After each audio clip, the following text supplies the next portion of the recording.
My girlfriend said, "We're not serious until we have a joint bank account."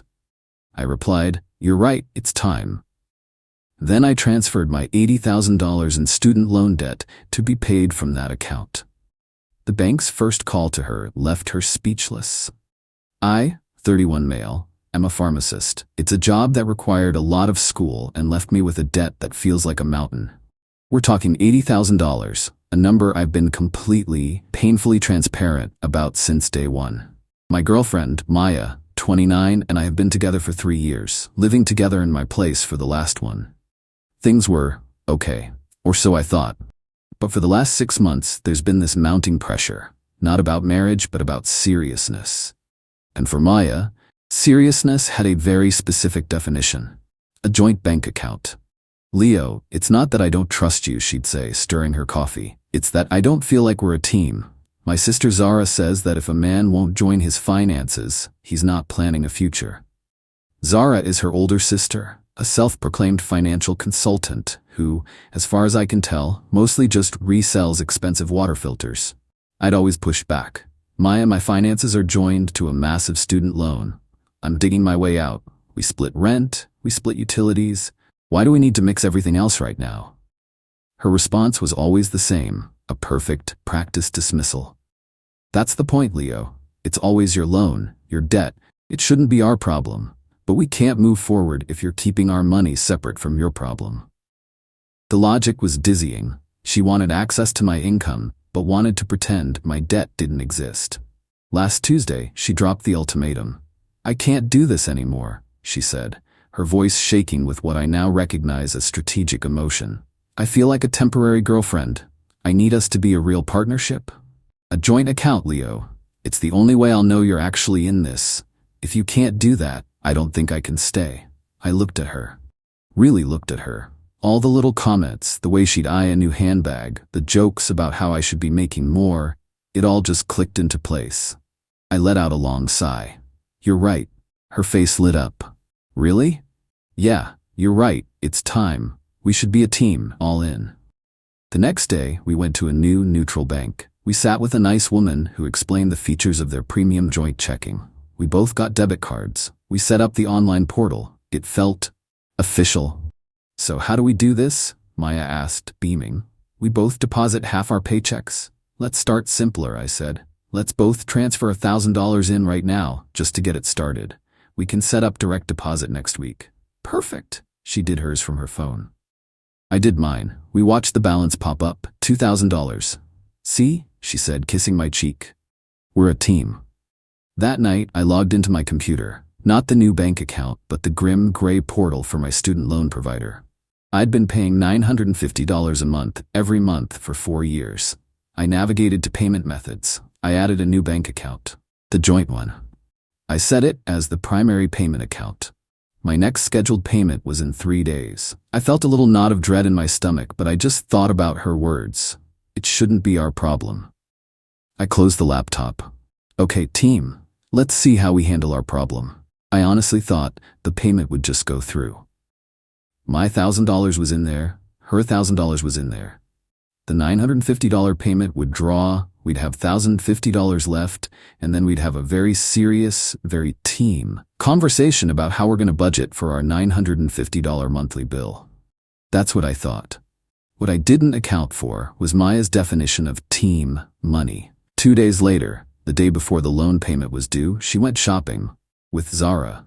I got home from a long shift and she was preening in the mirror with a new handbag. It was a brand I recognized, one she'd been sighing over for months. A brand that costs about $1,200. "Like it?" she'd asked.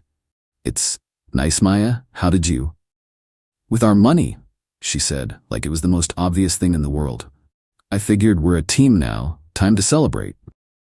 I just stared at her. My $1,000 plus her $1,000, $2,000. $2,000 minus $1,200 equals $800.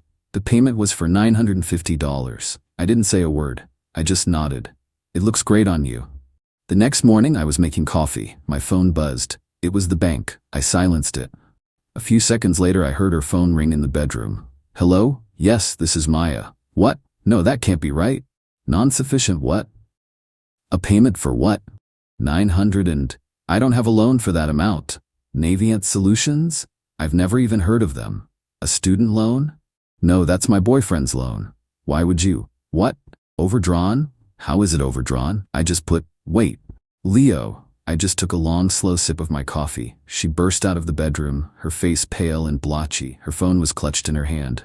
Leo, the bank just called. They said we're overdrawn. They said we have a $150 negative balance and a $35 bank fee. They said my credit is, what did you do? Me? I asked, keeping my voice level. I didn't do anything. Our scheduled payment came out. Your loan payment? You put your loan on our account? Of course, I said, leaning against the counter. It's our problem now, remember? We're a team. You wanted us to be all in. This is my biggest financial fact. Welcome to the team. But, it's overdrawn how? I don't know, Maya. We put $2,000 in there. The payment was $950. Should have been $1,050 left. Unless, did you buy something? Her eyes went wide. She looked at the $1,200 handbag on the dresser. That was from our money. Exactly, I said. You spent $1,200 of our money. That left $800. The $950 payment tried to come out. It couldn't. So now we are overdrawn by $150. We have a $35 NSF fee, and we are getting calls from the bank, and I assume our credit is about to take a hit. My credit? The words came out as a squeak. It's a joint account, Maya. That's what joint means. Everything you do affects me. Everything I do affects you. We're a team. She just stood there, speechless, phone in hand. The bank's first call had indeed left her speechless. She didn't stay that way for long. Update 1. It's been about 2 weeks since the call. I'm writing this from a hotel, by the way. Not because I got kicked out, but because I can't stand to be in the apartment. More on that later. So after Maya's initial speechless phase, which lasted about 30 seconds, the screaming phase began. It was impressive, and it summoned her sister. Within an hour, Zara was at our door, looking like she was about to exorcise a demon. Maya was sobbing on the couch, pointing at me. Zara, Leo, what did you do to her? She's hysterical. Maya said you've trapped her in a financial nightmare. Me, I did exactly what she asked. We opened a joint account to be a team. I linked my primary financial obligation to it. I don't see the problem. Lifting her head, he's trying to ruin my credit. He's a monster. You can't just attach your debt to her. That's illegal. It's financial abuse. Actually, it's not. The loan is 100% in my name. It always will be. But the payment is linked to our joint account. The account she demanded. The account she overdrew by buying a $1,200 purse. This stopped Zara. She turned to Maya. You bought the purse before the bills were paid? Maya, it was our money. I was celebrating. How was I supposed to know he had a $950 bill coming out? I've only been talking about my $950 monthly loan payment for, the entire 3 years you've known me. It's the reason we haven't been to Europe. It's the reason I drive a 10-year-old car. You just chose not to hear it. Zara's righteous anger mode flickered and rebooted into damage control mode. Okay, fine. This was a mistake. A big, stupid misunderstanding. Leo, you need to fix this. Now, you call that loan company, you take this account off, and you pay Maya back. Pay her back for what? For the purse, obviously, and for the bank fees, and for the emotional distress. You terrified her. I almost laughed. Let me get this straight. You want me to pay her for the $1,200 purse she bought with my money, which caused the account to overdraw? No, absolutely not. Here's what's going to happen. We, as a team, need to deposit $185 into that account today to bring it back to zero. Then we need to figure out how we are going to make the $950 payment that is now late. I'm not paying for your stupid loan.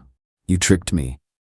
I agreed to your terms. You wanted all in. This is all in.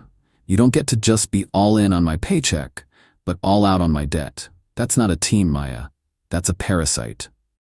That was not the right word to use. The screaming redoubled. They both stormed out, threatening to call a lawyer, the police, and my mother. So I packed a bag and left. I went to a hotel. I needed space to think. And then the dirty tricks started. First, I got an email from my apartment leasing office. A formal complaint. Apparently a concerned neighbor, who definitely sounds like Zara, reported loud, aggressive arguments and possible illegal pharmaceutical activity coming from my unit. They wanted to schedule an inspection. Pharmaceutical activity? Because I'm a pharmacist. Real clever. I had to call my landlord and explain that my girlfriend and I had a loud breakup and she was making false reports. He sounded annoyed but understood. Second, Maya called my boss, at the pharmacy, on the main line. She told my supervising manager, Carol, that I was suffering a severe mental health crisis and that I was financially compromised and might not be fit to dispense medication. I was called into the office. Carol looked concerned. "Leo, what is going on? Your girlfriend called. She sounded very worried, said you're acting erratically." My blood ran cold. This was an escalation I didn't anticipate. Me, "Carol, I am so sorry. We broke up. It's messy. She's lashing out. I am fine. I promise you, my work is not affected." She mentioned you trapped her with a bank account. She demanded a joint account. I linked my student loan payment to it. She overdrew it buying a purse. Now she's angry. That's the entire story. I'm not having a crisis. I'm just dealing with a breakup. Carol knows me. She knows my work. She sighed. "Okay, Leo, I'm putting a note on this conversation, but please keep the drama out of the workplace. This is a serious allegation," she made. I was shaking with rage. She tried to mess with my job, my license, my response. It had to be methodical. I went back to the apartment. They weren't there. I packed all of her things, every last blouse, every makeup palette, every one of her sister's stupid water filters. I put them in boxes. Then I went to the bank, our bank. I walked up to the teller. "Hi, I need to talk to someone about this joint account. It's currently overdrawn." The manager, a guy named Mr. Davies, pulled me into his office. He looked tired. "Mr. My last name. We've been trying to reach you. And miss, the account is negative $185. Me. "I know. Here's $185. I pushed the cash across the desk. "That brings it to zero." "Okay, great. Now about closing the account. I don't want to close it. I'm sorry. I want to deposit money into it, and I want to set up an alert." I pulled out my own personal debit card. "I want to deposit exactly $1. And I want an alert sent to both account holders for any transaction, withdrawal, or deposit over 50 cents. "We can do that, so the balance will be $1? Me. $1, and I'm not consenting to close the account. Not until my ex-partner and I have a formal written agreement. As far as I'm concerned, it's an active account, and we are both responsible for it. Good day." I walked out. Now that overdrawn mark is on her credit, and my $950 loan payment is still late. The loan company is now calling me, and they're also calling her because the payment from the joint account failed. I paid them $950 from my personal account. I am not going to default on my loan. But the next $950 payment is scheduled in 28 days, and it is pointed right back that joint account. The account that now has $1 in it. I texted Maya one thing. "Got your stuff boxed. Your attempt to mess with my job was a big mistake. The next loan payment of $950 is scheduled to pull from our team account in 28 days. I suggest you start budgeting for it." "Or? Come get your boxes and sign a document I'm having prepared." I'm now back at the hotel. My phone is blowing up with texts from her, Zara, and now her mother. Apparently, I'm a sociopath who is holding her property hostage and committing financial terrorism. My response? I sent them the number of a storage unit. "Your things will be here. $50 a month. The key is under my lawyer's name. You can have it when you sign." Update 2. It's been a month. The dust is, well, it's not settled. It's just turned into a different kind of storm. A really pathetic, whiny storm. The storage unit was a good move. The hotel was costing a fortune. I'm back in my apartment. It's quiet. I had the locks changed, just in case. So, the harassment from Maya, Zara, and their mother, let's call her Karen 2.0, went from furious to desperate. The calls and texts were endless. They all followed the same script. "You're an evil, manipulative monster. You've ruined Maya's life. Her credit is shot because of that overdrawn account. Good. Actions have consequences. She needs her things. Just give her $5,000 and we'll make this all go away." The $5,000 demand was new. Zara's idea, no doubt. But the big dirty trick? The one that confirmed I was dealing with a special kind of entitled? They tried to get a wellness check on me. Not just one. 3. The first time, 2 police officers showed up at my door, 10 p.m. on a Tuesday. "Officer, sir, we received a call from a Ms. Zara, her last name, stating you were despondent and threatening self-harm over your breakup." My heart hammered, just like the call to my boss, trying to paint me as unstable. Me, "Officers, I am perfectly fine. My ex-girlfriend and her sister are harassing me. They are angry about a financial dispute. This is a false report. Here's my lawyer's card. Please, call him. He has a full file on their harassment." The cops looked at me, looked at my clean apartment, saw I was sober and coherent, and sighed. They hate this stuff. They left, but they had to file a report. They did it twice more. The third time, the same sergeant showed up. "Sergeant, son, she just called again, said you hadn't answered your phone in 24 hours, and she was worried. This is now harassment. We're going to pay Ms. Zara a visit and tell her the next call like this will be for filing a false report." Thank God for that, Sergeant. But my revenge, as you all keep calling it, wasn't about that. It was about the cold, hard logic of the situation she created. I hired a lawyer. A sharp, no-nonsense woman named Miss Alvarez. I didn't need a shark. I just needed a professional who speaks fluent consequences. She drafted the agreement. It was simple. 2 pages. Page 1 stated that Maya, her last name, and Leo, my last name, agreed to mutually dissolve the joint bank account number. Page 2, the important part, stated that Maya acknowledges her unauthorized withdrawal of $1,200 from the joint account for personal use, the handbag. She acknowledges this withdrawal directly caused the account to enter a negative status and incur fees. In exchange for Leo releasing her from any further claims and paying to close the account, Maya agrees to a one-time repayment and release fee of $1,000. This payment was to be made to Miss Alvarez's trust account, not to me. Upon receipt of the $1,000 and her signature, Miss Alvarez would provide her with the key to the storage unit, and we would both sign the form to close the bank account forever. Why $1,000? It was less than the purse, but it covered my half of the initial deposit she'd torched. It was symbolic. The team account, by the way, was still active, with $1 in it, and the next $950 loan payment was scheduled to hit tomorrow. I didn't care if it did. I was paying my loan from my personal account. But that joint account? It was a ticking time bomb for her credit. Another $950 failed payment attempt, another $35 NSF fee, another collection notice. I sent the agreement to Maya, Zara, and her mother via email. Silence. For 48 hours. Then, the payment hit, or tried to. I got the alert, transaction declined. Account, amount, $950. Current balance, $34. About 10 minutes later, Miss Alvarez's office called me. "Mr. My last name? It's Jessica, from Miss Alvarez's office. Miss Maya, her last name is in our lobby. She seems very upset. She has a cashier's check for $1,000 and is asking to sign the paper." I authorized her to proceed. Maya showed up, alone this time. No Zara, no mom. According to Jessica, she was shaking, her eyes were red, and she just kept saying, "I just need my stuff. Please. I just need my stuff." She signed the agreement. She handed over the $1,000 check. Jessica handed her the storage unit key. Miss Alvarez and I went to the bank the next day. We paid the $34 fee using Maya's money and formally, finally, closed that cursed account. The fallout? Well, I'm out a $1,200 handbag I never saw, about $500 in lawyer fees, a few hundred in hotel and storage costs, and a lot of stress. I consider it the Maya tax. I heard through a mutual friend, who is now my friend, what happened. The second NSF notice and the hit to her credit made it impossible for her to apply for a new apartment. Her credit score, which she was so proud of, is apparently in the toilet. Zara's financial consulting, the water filters, wasn't paying enough for her own rent, let alone to support Maya.